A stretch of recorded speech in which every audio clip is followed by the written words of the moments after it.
नमस्कार, स्वागत है आपका एडवांस इंडिया पर। मैं हूं नवीन चौहान। बिहार में चुनाव है तो तिगड़मबाजी भी लगातार चल रही है। कैंडिडेट चाहते हैं बस जीत हो जाए, ऐसा चेहरा उनके कैंपेनिंग करे कि वोटर बस वोट देते। जेडीयू बीजेपी का गठबंधन है, एलजेपी बाहर है और इस वक्त वो जेडीयू के खिलाफ है और इसी को देखते हुए जेडीयू की धड़कनें भी बढ़ी हुई हैं। जो जेडीयू मुख्यमंत्री योगी आदित्यनाथ से दूरी बनाती थी, आज आपको जानकर हैरानी होगी कि वही जेडीयू उसी के कैंडिडेट चाह रहे हैं कि मुख्यमंत्री योगी आदित्यनाथ बस आकर उनकी कैंपेनिंग करते तो बेड़ा पार हो जाएगा। वैसे भी योगी जहां जाते हैं माहौल तो वहां बन ही जाता है। दिल्ली गए थे तो भीड़ देखकर आंखें खुल गई।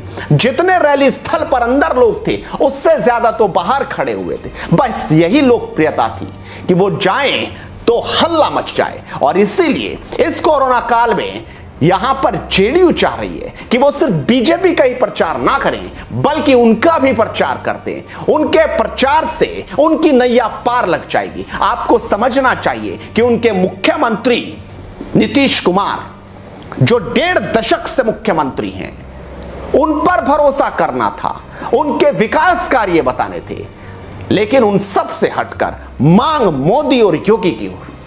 आप ये समझ सकते हैं कि आखिरकार योगी की लोकप्रियता का अंदाजा क्या है। सबसे पहले आप दिल्ली में किए गए उनके इस रैली को देखिए, किस तरीके से यहां जबरदस्त भीड़ थी। उनका भाषण देखिए, ताली देखिए और आइए जरा एक क्लिप देखिए, उसके बाद बात आगे की करते हैं। अगर धारा 370 पर पाकिस्तान को परेशानी नहीं होती तो पाकिस्तान का मंत्री केजरीवाल के समर्थन में दिल्ली चुनाव में समर्थन नहीं मांगता। आप देख रहे होंगे जब उन्हें भारत से समर्थन नहीं मिल रहा है, दिल्ली वासी समर्थन नहीं दे रहे हैं, तो केजरीवाल को समर्थन कौन दे रहा है? पाकिस्तान का मंत्री। मैं पूछना चाहता हूं, क्या आप खुश होंगे कि पाकिस्तान जिन कारणों से खुश होगा, क्या वह भारत के हित में होगा?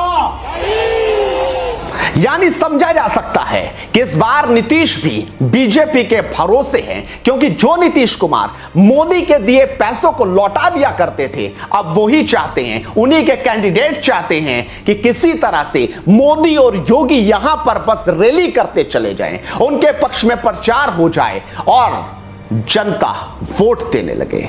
वैसे भी इस बार बिहार में क्या होगा कोई जानता नहीं। जनता के पास हम जाते हैं तो बेबाकी से बोलती है, युवा चेहरा चाहती है, लेकिन आखिरकार युवाओं में कौन सा चेहरा चाहती है ये बताते हुए यहां के युवा कहते क्या है, जरा देख लीजिए। 15 साल से एनडीए गठबंधन की सरकार है, लेकिन बिहार को बदलने के लिए, बिहार के बेहतर के लिए नीतीश कुमार ना ही ने कुछ काम किया और ना ही एनडीए गठबंधन ने। इसलिए बिहार की जनता ने तय कर चुकी है कि इस बार नीतीश कुमार और एनडीए गठबंधन को हटाना है, नीतीश कुमार को सत्ता से हटाना है और बिहार में एक नए बेहतर सरकार को बनाना है जो बिहार को दशा बदल सके, बिहार की स्थिति बदल सके। पास्ट की चर्चा नहीं करिए, भविष्य की चर्चा कीजिए। पास्ट में क्या हुआ वो बीत गया।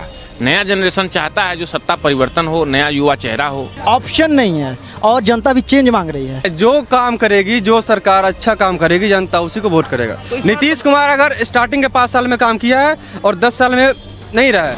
नीतीश कुमार की नजर भी मुख्यमंत्री पद पर है, तेजस्वी की नजरें भी मुख्यमंत्री पद पर हैं, एलजेपी भी कुछ ना कुछ देख रही है, सोच रही है और बीजेपी क्या करेगी ये 10 तारीख के बाद पता चलेगा। लेकिन 10 तारीख से पहले जब 3 चरणों में चुनाव होगा तो बहुत कुछ दिखाई देगा।